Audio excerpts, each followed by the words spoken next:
지금 이란이 말 그대로 벼랑 끝에 서 있습니다.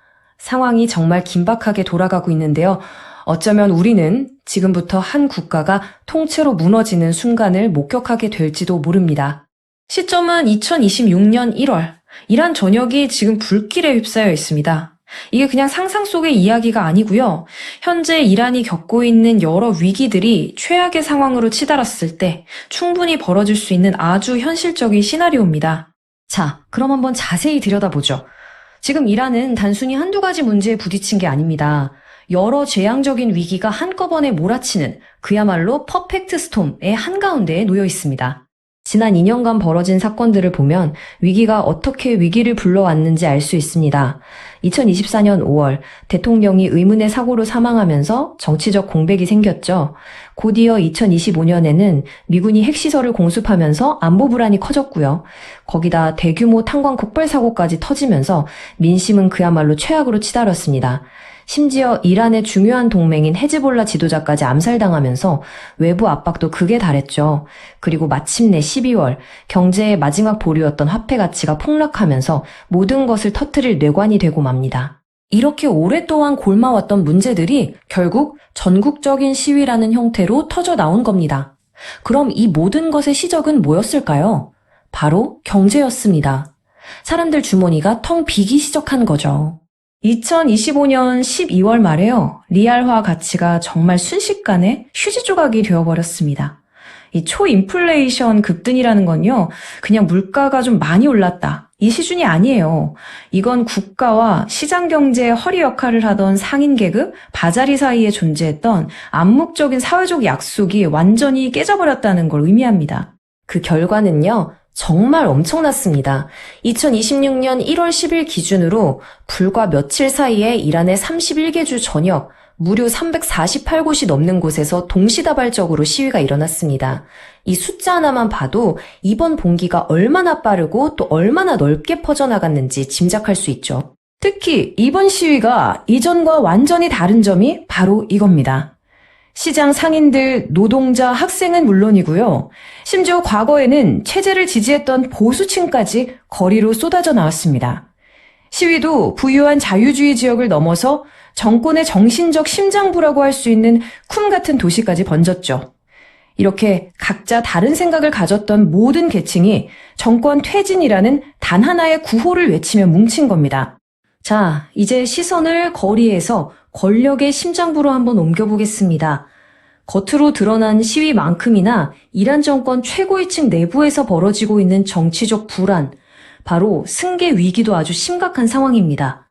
이란을 뒤흔드는 가장 근본적인 질문, 바로 이겁니다. 올해 86세인 최고 지도자 아야톨라 하메네이의 건강이 위태로운 이 시점에 과연 누가 그의 자리를 물려받을 것인가 하는 문제죠.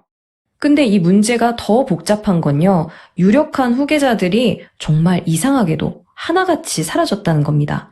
라이시 대통령은 물론이고 혁명 지도자의 아들, 전직 대통령, 전 사법부 수장까지 모두 의문스러운 상황 속에서 세상을 떠났어요. 경쟁의 장이 말 그대로 피로 물들면서 긴장감이 극에 달하고 있는 거죠. 자, 그럼 남은 유력 후보는 누구냐? 바로 최고 지도자의 아들인 모즈타바 하메네이입니다. 정권은 그를 차세대 이슬람 공화국 2.0을 이끌어갈 인물로 포장하고 싶어 하죠. 하지만 이란 국민들이 기억하는 그는 완전히 다릅니다. 2009년 시위를 아주 잔혹하게 짓밟았던 억압의 상징일 뿐이거든요. 이 엄청난 인식 차이가 현재 위기의 본질을 보여줍니다. 상황이 이렇다 보니 정권이 시위를 억누르는 방식도 정말 잔혹하고 또 이중적입니다. 말하자면 두 개의 전선에서 동시에 전쟁을 벌이는 거죠. 하나는 디지털 세상에서, 다른 하나는 실제 거리에서 벌어지는 전쟁입니다. 첫 번째는 디지털 전선입니다. 이건 아주 치밀하고 냉혹해요.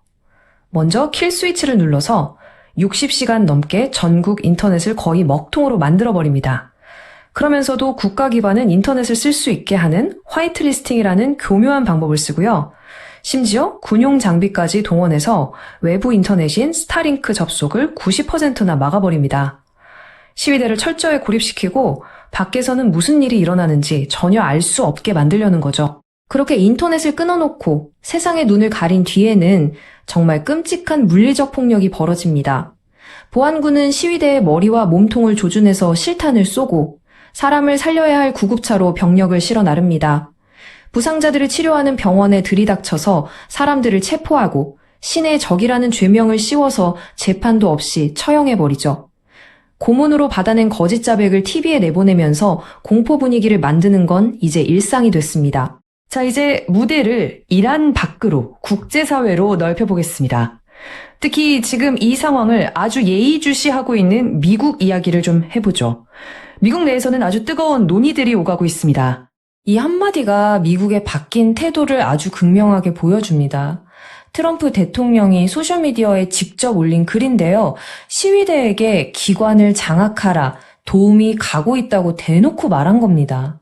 이건 사실상 시위를 부추기는 아주 직접적인 메시지죠. 그럼 백악관이 검토하고 있다는 매우 강력한 옵션들은 구체적으로 뭘까요?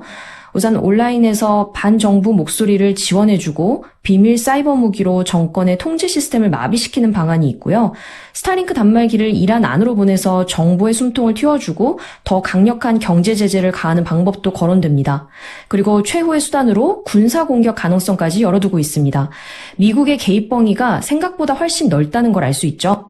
마지막으로 이란의 운명이 왜 단순히 한 나라의 문제를 넘어서 우리 모두에게 그리고 전 세계에 중요한 문제인지 짚어보면서 정리해보겠습니다. 이란의 현재 상황을 가장 잘 보여주는 비유가 바로 이 모루와 망치입니다. 이란 국민들이 안에서 저항하면서 단단한 모루 역할을 하고요. 미국과 이스라엘 같은 외부 세력이 계속해서 압력을 가하는 망치 역할을 하는 거죠. 이렇게 안팎으로 계속 두들겨 맞고 있는 형국입니다. 만약 이슬람 공화국이 정말 무너진다면 그 파장은 전 세계로 퍼져나갈 겁니다. 우선 러시아는 중요한 군사 파트너를 잃고 크게 고립될 거고요. 이란의 친서방 정권이 들어서면 세계 석유 시장의 판도가 완전히 바뀔 수도 있습니다. 더 나아가서 새로운 이란 정부가 이스라엘과의 관계를 정상화하는 아브라함 협정에 참여하게 되면 중동 전체의 안보 지도가 근본적으로 재편될 수 있습니다. 결국 남는 질문은 이겁니다. 이건 과연 내부의 힘으로 이뤄낼 혁명일까요? 아니면 외부의 개입이 결정적인 역할을 하게 될까요? 이란의 미래, 그리고 더 나아가 세계의 질서가 걸린 이 거대한 선택 앞에서 지금 이 순간에도 전 세계는 숨을 죽이며 지켜보고 있습니다.